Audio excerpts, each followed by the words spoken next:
For thousands of years, the fight for land, territory, and resources has dominated the history books, as well as those commanders who fought them.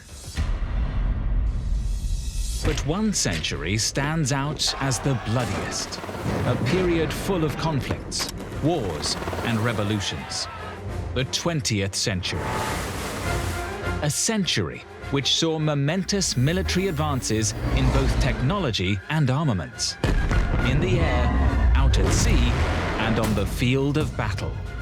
A century that led to a new generation of leaders, whose ideas, maneuvers, and strategies would earn them their place in history as military masterminds.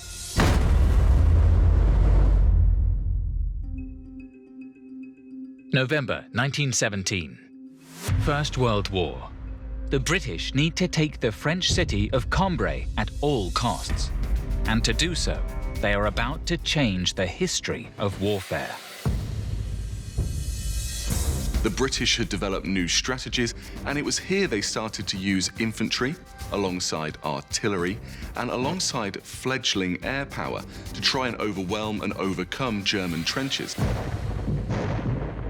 It was the first large-scale effective use of tanks in warfare, and one of the first modern cases of combined arms strategy.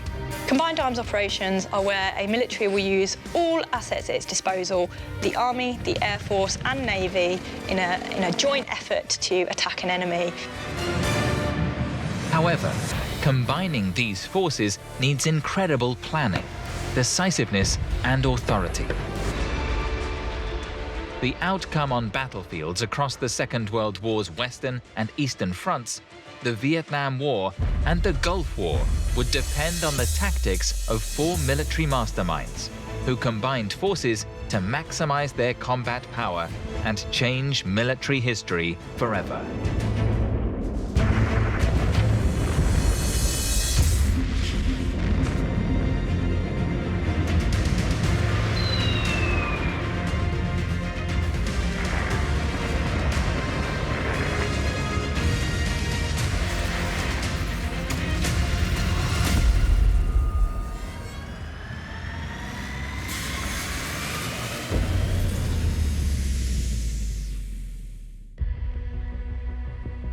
During the early days of the Great War, a young British officer was seriously wounded in northern France. At the time, nobody would have guessed that would signify the start of this soldier's remarkable military career. His name? Bernard Law Montgomery. Bernard Law Montgomery is perhaps one of the most controversial and complex characters in the Second World War. The great thing when you go fighting, of course, my business, as you know, is fighting. Fighting the Germans, or anybody else, too, who wants to have a fight. June 6th, 1944, Normandy. A vast Allied armada transports some 156,000 troops who will attempt to land on the beaches of northern France to begin its liberation from the Nazis. D-Day had begun. By the time we get to the Normandy landings, we can see that the momentum is very much with the Allies. They're the ones who are demonstrating the initiative, but the Germans still have a lot of fight left in them. Leading the Allied ground forces was General Montgomery. He has a huge, incalculable sort of contribution to Allied success in the Second World War, but he has an incredibly sort of prickly personality. He falls out with pretty much everybody, including his superiors, particularly the Americans in the Normandy campaign. He was, by his own admission, a difficult man to get along with, somewhat boastful and apt to argue, particularly with his superiors. Although that being said, he was beloved by his men. Montgomery was born in London in 1887. His father was an Anglo-Irish priest, and his mother was the daughter of a preacher. He's the fourth of 9 children. He's brought up by his mother, and he's very open about this toxic relationship that he has with his mother. She's a violent personality. he goes to St. Paul's, and this is where he begins to develop an interest in the military. He went into the military at a young age with the aim of being a career soldier. With a lot of travelling in his youth, he really settled down when he eventually joined the Royal Military Academy at Sandhurst. Montgomery graduated in 1908, and in 1914 he was transferred to France to fight in the First World War. But action on the front line was short-lived. He was shot through the lung by a sniper. Because of the seriousness of his wound, he was eventually repatriated back to the UK. However, he went on to make a full recovery and saw out the rest of the war as a staff officer, serving in the battles of the Somme and Passchendaele. During the Great War, he observed the tactics of leading generals and became critical of their acceptance of high casualty rates on the battlefields. Montgomery was also a great student of military history and studied conflicts from around the world. His famous adage was, "If you want peace, understand war." After the First World War, Montgomery rose through the ranks, and by 1938, he had been promoted to Major General. The following year would see the start of his biggest challenge to date, as World War II was declared. A period of time went by whereby he was in command of forces in the southeast of England before eventually embarking for Africa. It was here that Montgomery's military genius began to shine. He took command of the British 8th Army. With his charismatic leadership, he managed to restore the morale of the troops who had suffered humiliating defeats against the Nazis. He ensured his men were properly supplied and trained, and turned them into a winning force. During the 1942 Battle of El Alamein in Egypt, Montgomery achieved a great victory over the German forces led by Nazi commander Erwin Rommel. Much to Churchill's frustration, Montgomery had delayed the attack by 7 weeks until he felt his troops were ready. He prepared a well-organized offensive and managed to outnumber the Axis forces, orchestrating a definitive blow with air superiority and artillery, infantry, and tank attacks that maximized his combat power on the battlefield. Montgomery also deployed air and submarine attacks to disrupt German supply lines of fuel, ammunition, and food across the Mediterranean. When the full attack came, Montgomery managed to defeat the previously unstoppable army commanded by Rommel. Montgomery would then play a crucial role in the invasion of Sicily, which began the liberation of southern Europe. Combining forces with another military mastermind, the American general George Patton, they led the successful Allied offensive on the island and managed to make the German and Italian forces retreat to the continent. Then, the British 8th Army, commanded by Montgomery, continued its offensive into mainland Italy. The victorious Allied continental invasion led to the fall of Benito Mussolini, the head of the Italian fascist state, and the capitulation of Italy on September 8, 1943. After his decisive participation in the Italian campaign, by 1943, Montgomery had become one of the most famous generals of World War II. He was described by Churchill as indomitable in retreat, invincible in advance, insufferable in victory.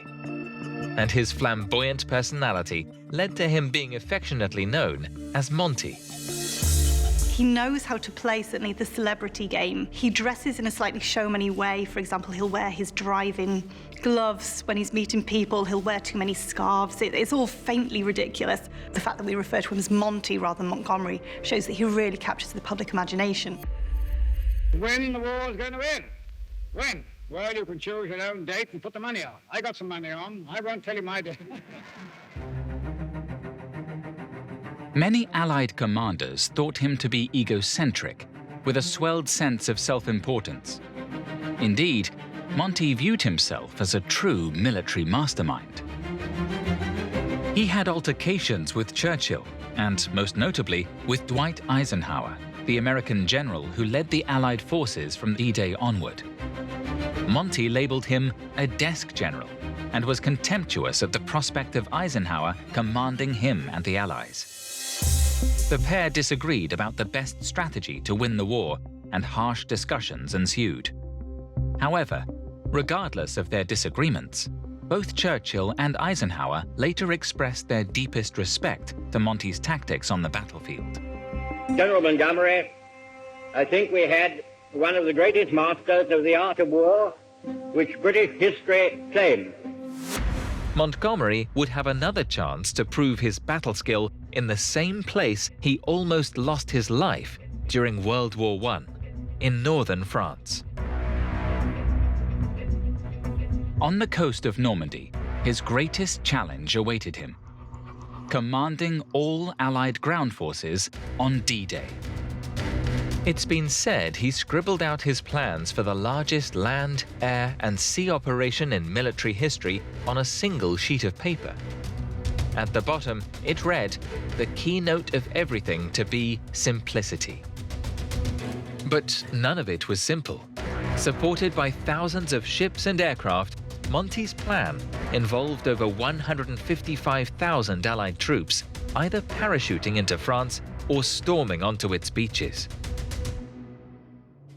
In Monty's message to the troops about to go into battle, he told them the time has come to deal the enemy a terrific blow in Western Europe. The blow will be struck by the combined sea, land, and air forces of the Allies. The D-Day landings themselves were actually incredibly successful. By the end of D-Day, the British troops, along with their American and Canadian counterparts, were firmly ashore in Fortress Europe. But Monty would still have to face a fierce fight before he could claim victory during the first part of the Normandy campaign.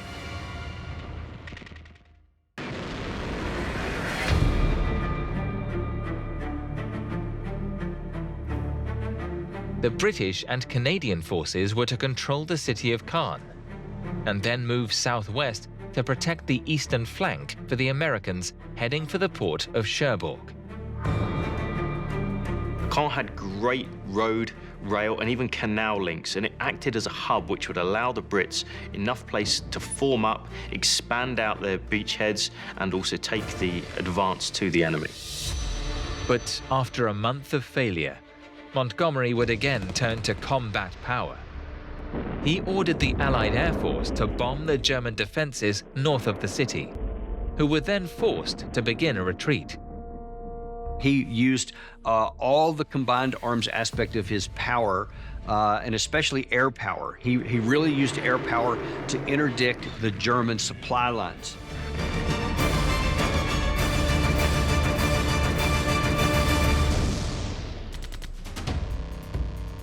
Caen was finally liberated from the Nazis on July 20th, 1944, after a brutal tank attack.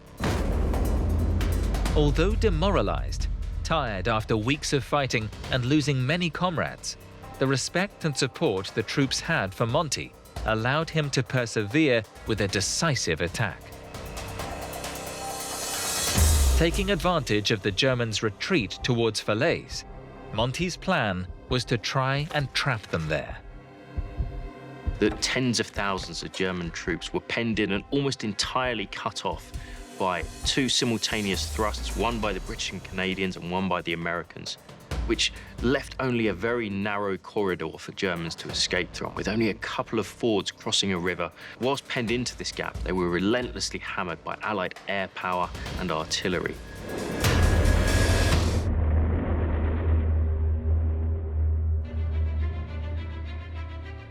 The Nazis had been defeated in Normandy, and the Allies finally managed to advance towards Paris, which was liberated on the 25th of August, 1944. France is declared free, and the Allies continue their unstoppable advance towards Berlin. And just under 9 months later, on May the 4th, 1945, in northern Germany, it was Montgomery who accepted the surrender of the Reich. Monty had earned his place in history.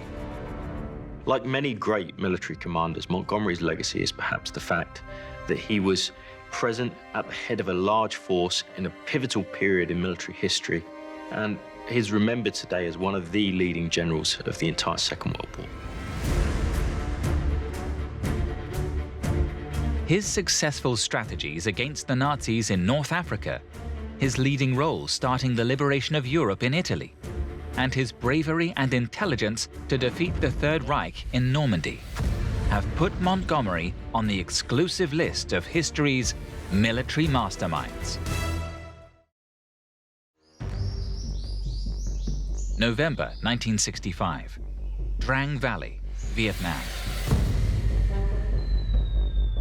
B-52 aircraft bombarded the thick Vietnamese jungle as a swarm of US helicopters transfer 450 troops on a mission to destroy established North Vietnamese bases in the area.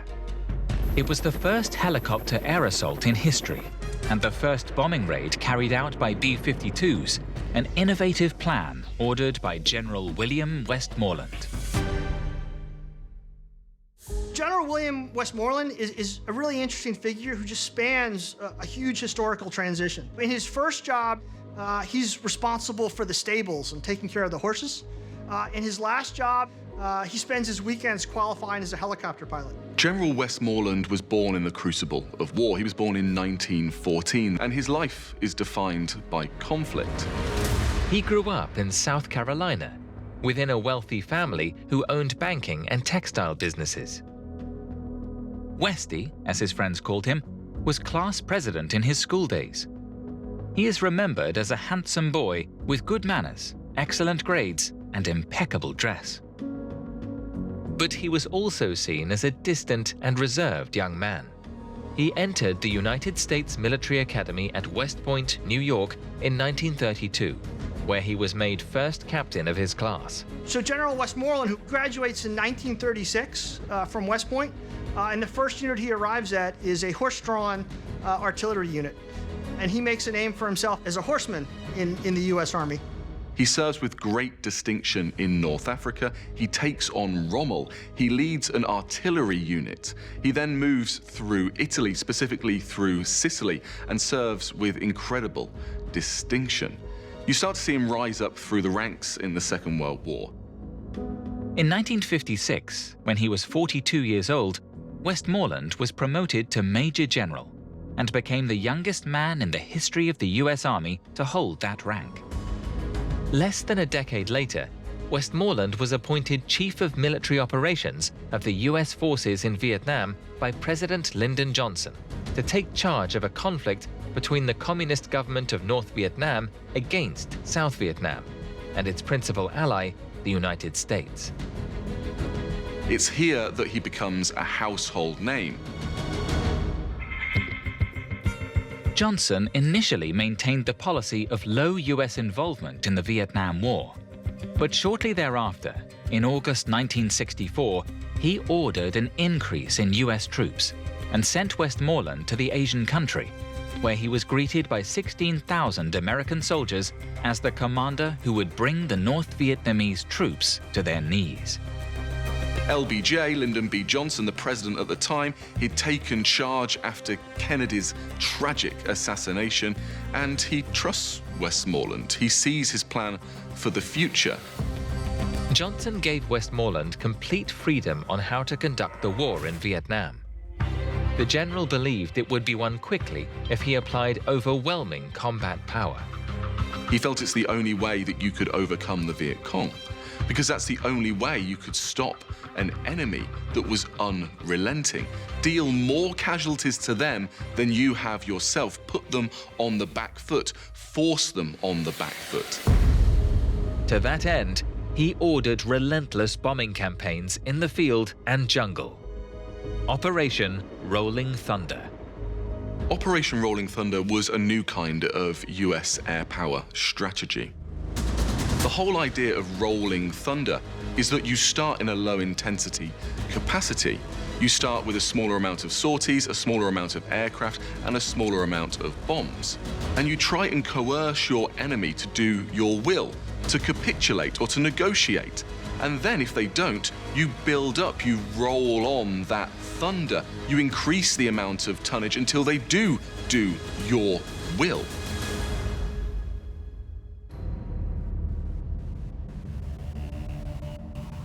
In November 1965, in the Drang Valley, the first major battle was fought between the United States and the North Vietnamese. There, the Viet Cong and the North Vietnamese People's Army had established military bases to house thousands of soldiers in the middle of the thick jungle, a very difficult obstacle for US artillery. For Westmoreland, it was the perfect opportunity to test new air mobility tactics, using helicopters to move troops. Helicopters started being armed and used as weapon stations rather than just transports, and this is an evolution that continues to this day. Westmoreland also used B-52 Stratofortress aircraft as bombers for the first time in history, which until then had only been used to transport military weapons. The B-52, configured for conventional bombing, could deliver a carpet of bombs that was roughly a mile by a quarter mile long, and we could do this dozens of times every day. That had a devastating effect on North Vietnamese forces. Westmoreland, after 4 days of fighting, managed to push the North Vietnamese back. He declared a great victory based on the method the Americans established to measure the success of their search and destroy operations: body count.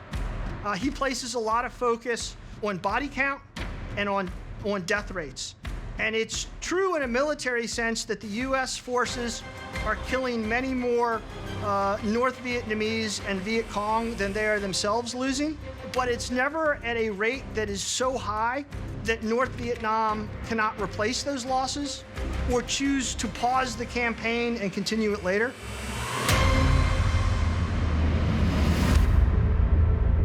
After the success of his new air-mobile strategy at the Drang, Westmoreland gained popularity, not just within the ranks, but across the country. Time magazine even named him its 1965 Man of the Year. He had become somewhat of a celebrity, and some of his officers recall how Westmoreland would sign photographs of himself, one after another, as they met with him. Despite his notability, among American soldiers, Westmoreland was known to be dry and aloof. Norman Schwarzkopf, the commander of the coalition forces during the Gulf War, who served in Vietnam under Westmoreland, witnessed the general's somewhat detached personality.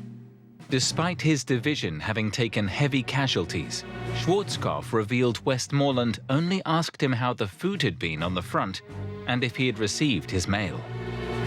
While Schwarzkopf and other soldiers viewed him as emotionally removed, Westmoreland's demeanor may reveal a genuine care for his men. General Westmoreland establishes a reputation with his mostly drafty troops of really caring about his men.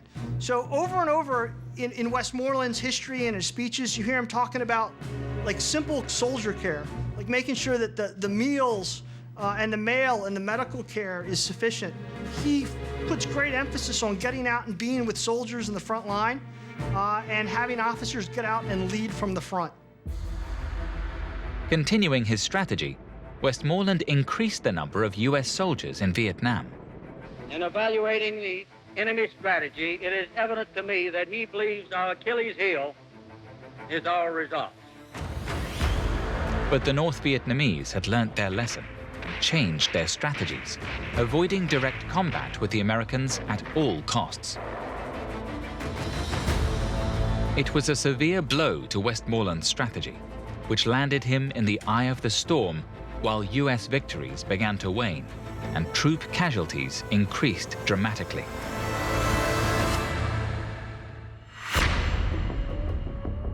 By 1968, the North Vietnamese coordinated a series of attacks on more than 100 cities and outposts in South Vietnam. What became known as the Tet Offensive produced numerous US casualties, raised questions about the ability to succeed in Vietnam, and pushed President Johnson to stop the bombing, reconsider further troop shipments, and withdraw Westmoreland.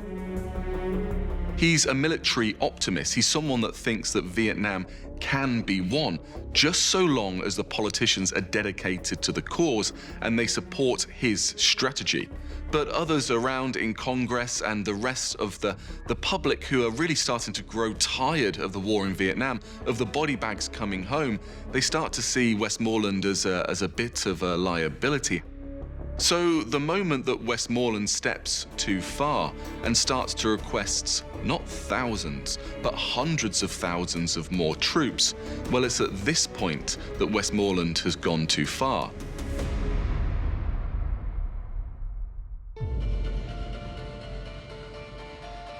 In 1969, President Richard Nixon, Lyndon Johnson's successor, began a new policy on Vietnam based on negotiations with the Communists and the progressive withdrawal of troops that would end in 1975.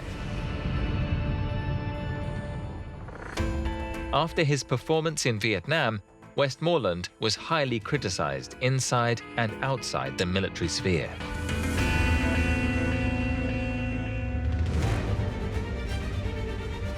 Nevertheless, the air mobility tactics implemented by William Westmoreland in Vietnam, using helicopters and B-52s as attack aircraft for the first time, established a concept of warfare that would prevail in the following decades.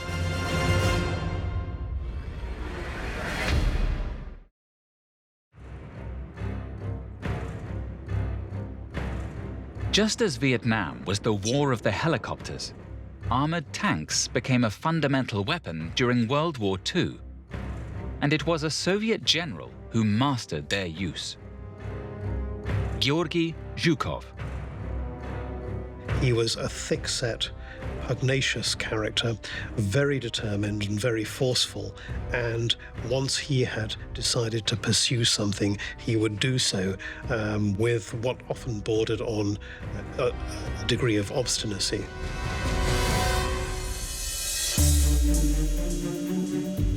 22nd of June, 1941. The Germans launched the largest land operation in history to invade the Soviet Union. Operation Barbarossa breaks the non-aggression pact that Germany and the Soviet Union had agreed to in 1939. When Germany invaded the Soviet Union, the Russian armies get pushed back to Leningrad, to Moscow, to Stalingrad, and it looked like literally they could lose everything. Stalin, overwhelmed by the Nazi advance, calls Georgi Zhukov to defend the main cities. Georgi Zhukov came from a very humble peasant background from the Kaluga region of Russia. Zhukov actually only had 3 years of schooling before he was forced to take up work in order to help support the family. He was apprenticed to a relative who ran a furrier business in Moscow, and Zhukov took advantage of his apprenticeship to study the school books of his cousin. So by the time he had finished his apprenticeship, he'd acquired a pretty good grasp of mathematics and basic sciences. In 1912, Zhukov opened his own fur business, but fate had other plans for him. In 1915, he was drafted into the Imperial Russian Army to fight in the Great War. By the end of the First World War, he had seen extensive action against German forces and Austro-Hungarian forces all along the Eastern Front. But it was back in Russia that a young Zhukov would add to his military prowess. In February 1917, Vladimir Lenin's Bolsheviks seized power from the Tsarist regime in a coup d'etat. As soon as the revolution broke out, though, he turned his back on the Imperial Army and joined the Bolsheviks. The Russian Revolution ended the imperial rule and set into motion political and social changes that would lead to the formation of the Soviet Union. Zhukov served under the newly formed Red Army as a cavalry commander. Ever the student of military strategy, he was extremely taken with the mobile warfare tactics proposed by a commander in the Red Army, Marshal Mikhail Tukhachevsky. He was a major proponent of modernization of Soviet armament and put forward an approach in which aviation and tanks would be part of combat alongside infantry and artillery. Mikhail Tukhachevsky was one of the leading generals of the Russian Civil War. He was intensely interested in all of these new weapons, so he wrote extensively on this. However, when Tukhachevsky was accused of conspiring against the Soviet Union, he was executed. But his military theories remained influential, especially with Zhukov, who had steadily risen through the ranks of the Red Army. He would put Tukhachevsky's tactics to the test at the Battle of Khalkhin Gol, the decisive confrontation between the Empire of Japan and the Soviet Union in 1939 on the borders of Mongolia and Manchuria, now northeast China. The Japanese crossed the Khalkhin Gol River at 2 points. Zhukov, meanwhile, was building up a substantial reserve of forces and then launched a counteroffensive in a manner that became almost typical of the way that he would conduct operations in future. He made a very large frontal attack to try to pin the enemy forces down whilst deploying more mobile forces on the flank, which then carried out a big envelopment and encirclement. But further west, Russians were about to fight for their country's very survival as Hitler began his invasion of the Soviet Union, convinced that the Red Army could be defeated in just 2 or 3 months. Their first target? Leningrad. Zhukov's victory against the Japanese and his unyielding temperament had got the attention of the Soviet leader Joseph Stalin, who entrusted him with the defense of Leningrad as the Nazis advanced on the city in 1941. The Germans had created 2 particular spearheads. One was striking towards Leningrad from the southwest. The other had pushed on towards the northeast, bypassing Leningrad and moving towards Lake Ladoga in order to cut the city off from the Russian interior. And Zhukov ordered counterattacks against both of these. When Zhukov took command of the defense of Leningrad, the Germans had the city surrounded. He quickly divided Leningrad into 6 defensive sectors, created forts and trenches, distributed anti-tank guns, and ordered ships of the Baltic Fleet to bombard the German positions. Using combined arms strategies, Zhukov took advantage of the Soviets' combat power and managed to defend the city against the Nazis effectively. After stopping the German advance on Leningrad, Stalin sent Zhukov to command the defense of Moscow in October 1941. There seemed to be just about enough time before the bad weather came for the Germans to reach and take Moscow. And clearly all the German armor was being concentrated in this central sector, and Stalin summoned the man that he thought had done such a good job in the north in order to defend in the center.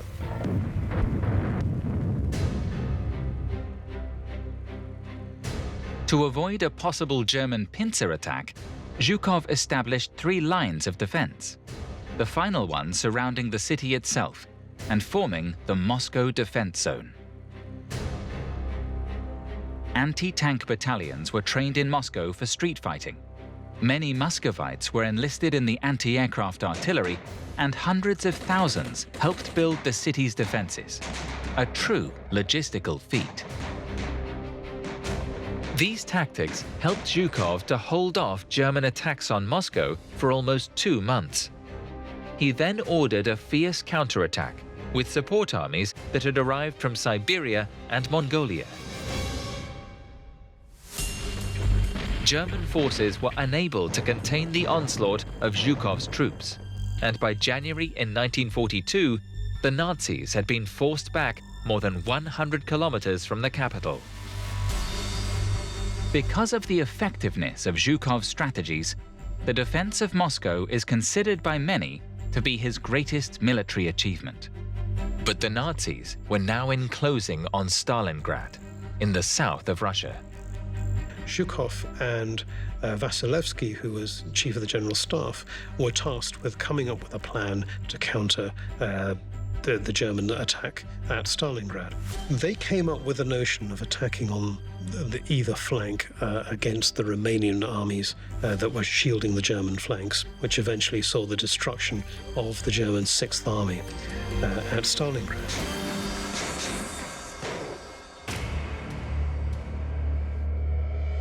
Zhukov, having studied the combat prowess of the German army, advanced his troops at night so as not to be seen by the Nazis, and, in a pincer operation, attacked with artillery from the north and from the south to destroy the encirclement. After his victory at Stalingrad, Zhukov became the coordinator of the Soviet forces in the Battle of Kursk in southern Russia, the largest tank engagement in history. The Battle of Kursk was, I believe, the decisive battle of World War II. Things were teetering up to that point, especially for the Germans. Between July and August 1943, some 3 million troops, as many as 6,000 tanks, and some 4,000 aircraft clashed at Kursk. Zhukov proposed a defense-focused strategy to trap the Germans and destroy their armored power. His plan was to delay the German offensive, wear it down, and then launch a counterattack.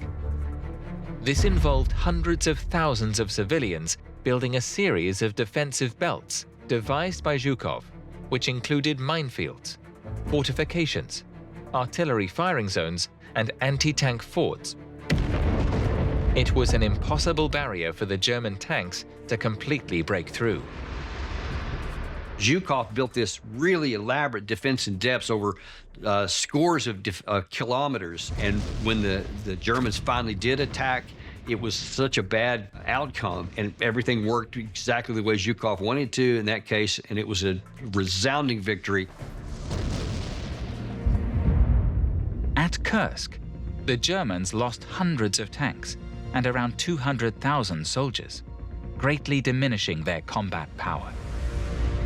The Soviets then began Operation Bagration, the massive counteroffensive to definitively defeat the Nazis on the Eastern Front. The result was a series of encirclements that unfolded, and in no case did the encircled force survive more than just a few days. They were destroyed very, very rapidly. Zhukov advanced through northern Poland, entered Germany, and surrounded Berlin from the northeast and east, joining the rest of the Soviet and Polish forces seeking to conquer the German capital. On the night of May 8th, 1945, 4 days after the Germans surrendered to Montgomery in northern Germany, German Marshal Wilhelm Keitel signed the final surrender of the Third Reich before Zhukov. The Nazis had been defeated. I think that Zhukov has to be considered one of the big, great commanders of World War II. I just don't know that any other single commander during World War II was able to accomplish as much under such difficult circumstances as Zhukov was. In the darkest period of World War II, Zhukov's fortitude and determination led to the triumph over the Nazis and made him a symbol of victory. Nearly 5 decades passed before the world saw a tank deployment of similar magnitude to that of the Battle of Kursk. It was during the Gulf War, as part of Operation Desert Storm. 2nd of August, 1990. Saddam Hussein launches a surprise attack on one of his neighboring countries, and more than 100,000 Iraqi troops invade Kuwait. sparking international condemnation. Iraq invaded Kuwait.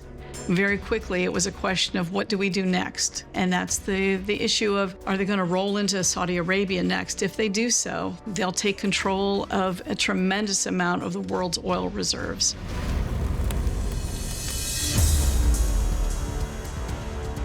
Days later, the United States organized a coalition of 35 nations that began to send massive numbers of troops to the Persian Gulf to defend the border between Saudi Arabia and Iraq. It was Operation Desert Shield, commanded by a relatively unknown military general, who would have his date with history in the Gulf War, Norman Schwarzkopf. Storming Norman Schwarzkopf was a serious man on a serious mission, with a life that was defined by war. His father had fought in both the First and Second World Wars with great distinction, and this had obviously inspired Schwarzkopf. He went on to West Point, he graduated in the top 10% of his class, and he went on to rise up the ranks.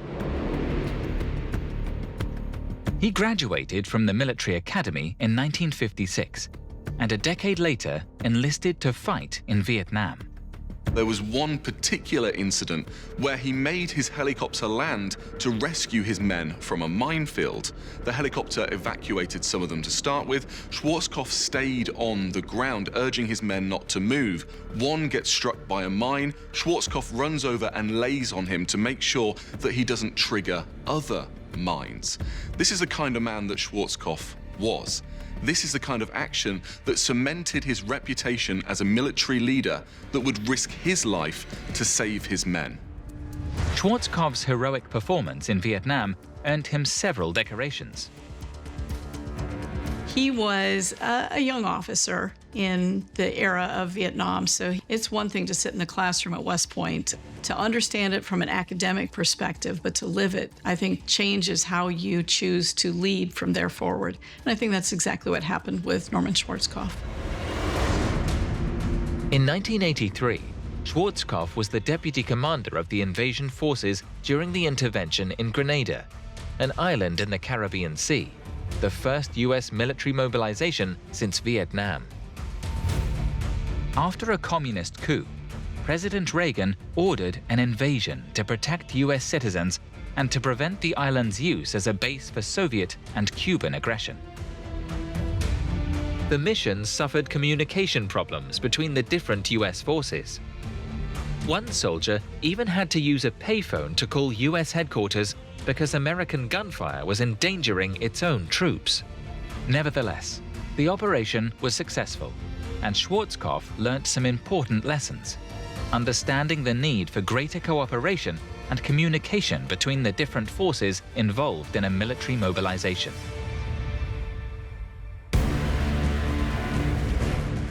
Those lessons would serve him well years later in Kuwait. By January 1991, Schwarzkopf was leading an army of 750,000 troops, including 540,000 Americans and smaller forces from Britain, France, Germany, Japan, Egypt, and Saudi Arabia, among other nations.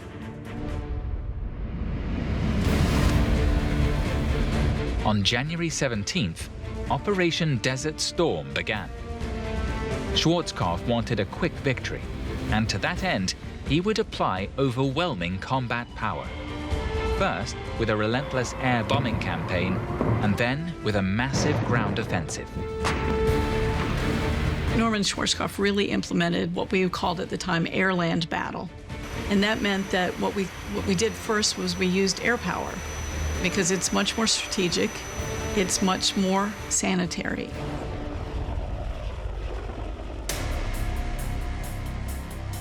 The campaign began with bombardments by Tomahawk cruise missiles, fired from ships stationed in the waters of the Red Sea and the Persian Gulf. They wanted to really degrade Saddam's forces before moving in those ground troops. They sent in precision air power on the first day. They made sure they took out the communications nodes. They famously said that they'd made sure that Saddam and his commanders were both blind and deaf. They had deployed this combat power to ensure they couldn't communicate and effect effective strategy. In response, Saddam Hussein ordered bombing raids on Israel and Saudi Arabia in a desperate attempt to break up the coalition that was crushing Iraqi forces. But the bombing against his forces continued. With regard to Saddam Hussein saying that he has met the best that the coalition has to offer, I would only say the best is yet to come. Air power, like the world had never seen before. It was incredibly thunderous, and it lasted a total of 38 days. And that carpet bombing and the airstrikes that we had over that period of time was meant to, as we call it in the military, to soften the enemy, and it absolutely worked. The table was set to launch the coalition ground offensive, Operation Desert Saber. At 0400 hours local this morning, coalition forces began a major ground, naval, and air offensive to eject Iraqi forces from Kuwait. It wasn't just that I was with the tank unit, so we had to know to go fight other tanks. You also had helicopters that were flying, attack helicopters. We had scout helicopters. We also had direct access to the attack aviation, to fighter jets, to bombers, then also to the intelligence arm of things. Then there's also the infantry, and then there's our left and right flank units that are in our zone of attack. All these things have to be synchronized and coordinated so that when we come and we fight the enemy, they get overwhelmed with it. Schwarzkopf's cunning caught the Iraqis off guard. He launched a massive tank attack along the entire Iraq-Saudi border. I think Schwarzkopf's best maneuver and the best decision he made in Desert Storm was what they call the big left hook. The unit that I was in was the lead element of that, the 2nd Armored Cav Regiment. We literally led the way up, all the way from the Saudi desert, all the way up left, and then into the north part of Kuwait, into the Republican Guards, which is where they were dug in the northern part of Kuwait. You may even call it a brilliant move because it was unexpected. The way that the forces had been arrayed made Saddam Hussein think that we were going to come straight up the front. And in fact, that's how he had all his defenses laid out. But then just before that, we maneuvered way over to the west and then bypassed all of the front lines that he had to go up around him and hit him into the flank.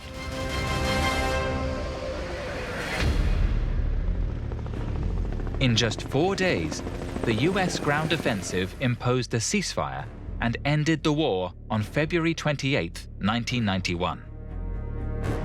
Only 147 US personnel were killed in action.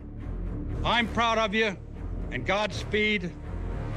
Gone were the days of huge losses of life, as had been seen with the more than 50,000 Americans killed in Vietnam. Schwarzkopf's use of combat power was a huge success.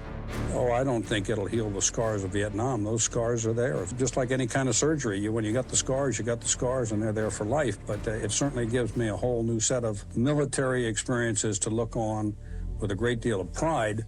Norman Schwarzkopf, not only was he really strong at understanding battlefield tactics, he understood how to pull people together to do it. Despite his explosive temper, for which he received the nickname Stormin' Norman, from the start of Operation Desert Storm, Schwarzkopf featured in the media frequently and became a celebrity. Reverting to my old style, I would describe that report as bovine scatology. Okay, better referred to by the troops as BS. I don't know who that guy's source is, but he ought to get a new source because his source is a liar. After achieving one of the greatest American military victories of the 20th century, Norman Schwarzkopf retired that same year. He was considered a war hero and was awarded the Medal of Honor, one of America's highest decorations, by President George H.W. Bush. And the reason we have these good news stories at the end of it all is because it's the right person at the right time in history. Just the luck of the draw. Who knows what might have happened had somebody else, a lesser person, been in that position.